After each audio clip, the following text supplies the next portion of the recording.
کال اور جو ہے تلوار آنے والی ہے، لوگ کیپٹیو ہو جائیں گے، لوگ جو ہے اسیری میں چلے جائیں گے، تو لوگ اس کا مذاق اڑاتے تھے کیونکہ اس وقت خوشحالی تھی۔ جس طرح آج جب ہم خوشحالی میں ہوتے ہیں، اگر ہم پہ کوئی بھی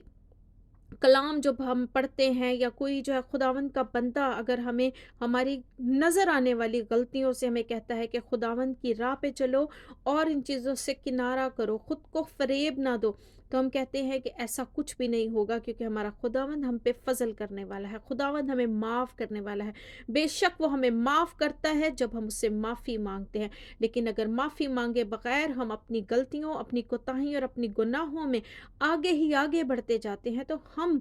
اپنے آپ کو شیطان کے حوالے کر چکے ہوتے ہیں اور ہم اسی کے راہوں پر چل رہے ہوتے ہیں، ہم اس براڈ وے پہ چل رہے ہوتے ہیں، اس رستے پہ چل رہے ہوتے ہیں جو رستہ ہمیں ہموار نظر آتا ہے، لیکن جس کی آخرت میں موت کی راہیں ہیں، جو خداوند کے رستے پہ نہیں جاتا، اور ہم اپنے ہی گناہوں کی سزا پاتے ہیں۔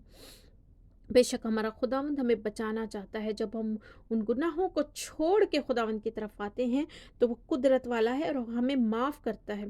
یرمیاہ نبی جب دن بھر زور سے پکارتے تھے، لوگوں کو جو ہے بتاتے تھے، ججمنٹ کا کلام دیتے تھے جو کہ سخت تھا، سخت کلام کرتے تھے ان کے ساتھ، تو لوگ ان کو جو ہے دھتکارتے تھے، ہنسی کرتے تھے، اور وہ اس چیز کے منتظر رہتے تھے کہ یہ جھوٹا ثابت ہو اور اس کو ٹھوکر لگے، لیکن انہوں نے خداوند کے فضل سے اپنی زندگی میں ہی اپنے سارے کلام کو جو خداوند کی طرف سے تھا، جو خداوند کے منہ کی باتیں تھی، پوری ہوتے دیکھا، اور لوگ اسیری میں گئے، خداوند کے لوگ، خداوند کے چنے ہوئے لوگ، خداوند کی چنی ہوئی قوم جس کو خداوند نے اپنے ہاتھ سے برکت دی، وہ لوگ اسیری میں گئے۔ اور یہ کلام جو خداوند نے یرمیاہ نبی کے دل میں ڈالا تھا، آگ کی طرح ڈالا تھا، جس کو ضبط کرتے کرتے وہ تھک گئے، اور وہ چیخ کے پکار کے اونچی آواز میں کہتے تھے کہ بدی سے باز آؤ، برائی سے باز آؤ، بتوں کو چھوڑ دو، یسیرتوں کو چھوڑ دو، برائیوں کو چھوڑ دو، خداوند کے کلام پہ عمل کرو، اس کے وعدوں کا یقین کرو، اس کے کلام کو پڑھو، خداوند زندہ ہے، اور اسی اندیکھے خداوند پہ ایمان کے ساتھ یقین کرو، کیونکہ ایماندار اپنے ایمان سے جیتا رہے گا، ایماندار اپنے ایمان میں جو ہے چلتا رہے گا۔ بے شک خداوند کا دن جب آیا اور خداوند نے ان سب کو اسیری میں لے کے گئے، اور جب وہاں جا کے انہوں نے سچے دل سے خداوند کو پکارا، تو بے شک خداوند نے ان کو واپس لے کے آئے، خداوند نے اپنی قوم کو بحال کیا، اپنے لوگوں کو بحال کیا، وہ اپنے لوگوں پہ ترس کھاتا ہے، وہ جانتا ہے کہ ہماری سرشت گناہ ہے اور ہم مٹی کے بنے ہوئے ہیں، وہ جانتا ہے کہ ہم گناہ گار ہیں، وہ جانتا ہے ہم نے گناہ کیا ہے، اسی لیے وہ آسمانوں کو چھوڑ کے زمین پہ اتر آیا، کلمہ مجسم ہوا، اور خداوند یسوع مسیح نے اس دنیا میں جنم لیا تاکہ اس کے پیدا ہونے سے، اس کے موت سے، اس کے جی اٹھنے سے ہم آرام پائیں، ہم بچائے جائیں، اور ہم اپنے گناہوں سے دھوئے جائیں۔ اس کلام میں جو ہے یرمیاہ نبی کہتے ہیں کہ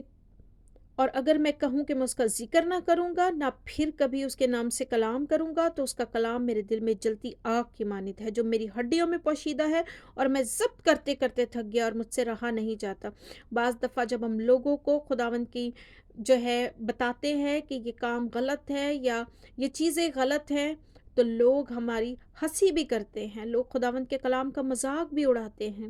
لیکن اس کا مطلب یہ نہیں کہ ہم لوگوں کو خداوند کا کلام سکھانا اور بتانا چھوڑ دیں یا خداوند کی باتیں کرنا چھوڑ دیں، کیونکہ اگر ہم ایسا کریں گے تو ہم اپنے ساتھ غلط کرتے ہیں۔ ہم خداوند کا انکار نہ کریں، کیونکہ بے شک وہ سچا اور برحق ہے، اور ہمارے اندر وہ کلام جیسے یرمیاہ نبی کے دل میں جلتی آگ کی مانند تھا، اسی طرح جلتی آگ کی مانند رہے، اور ہم ہر وقت اس میں جلتے رہیں، اور لوگوں کے دلوں کو اس سے موم کرتے رہیں، لوگوں کی روحوں کے جو ہے اس سے بچاتے رہیں، تاکہ ہمارا خداوند ہمیں اجر دے، اور ہماری ہڈیوں میں جو وہ پوشیدہ ہے جس کا ضبط کرتے کرتے ہم تھک گئے ہیں، آج ہم اس کو لوگوں کے سامنے بیان کریں اور لوگوں کے سامنے ظاہر کریں کہ ہمارا خداوند کیسا ہے، وہ زندہ ہے، اور بے شک وہ گناہوں کو پسند نہیں کرتا۔ اگر ہم گناہ گار ہیں تو آج ہم اس کے سامنے آئیں، توبہ کریں، بپتسمہ لیں اور اس کے نام کا اقرار کریں، تاکہ وہ ہمارے سارے گناہوں کو دھو دے اور ہمیں پاک اور صاف کر دے۔ پھر ہم اسی کے رستوں پر چلیں جو سکڑا ہے لیکن زندگی کی طرف جاتا ہے۔ خداوند اس کلام کے وسیلہ سے مجھے اور آپ کو بہت برکت دے، آمین۔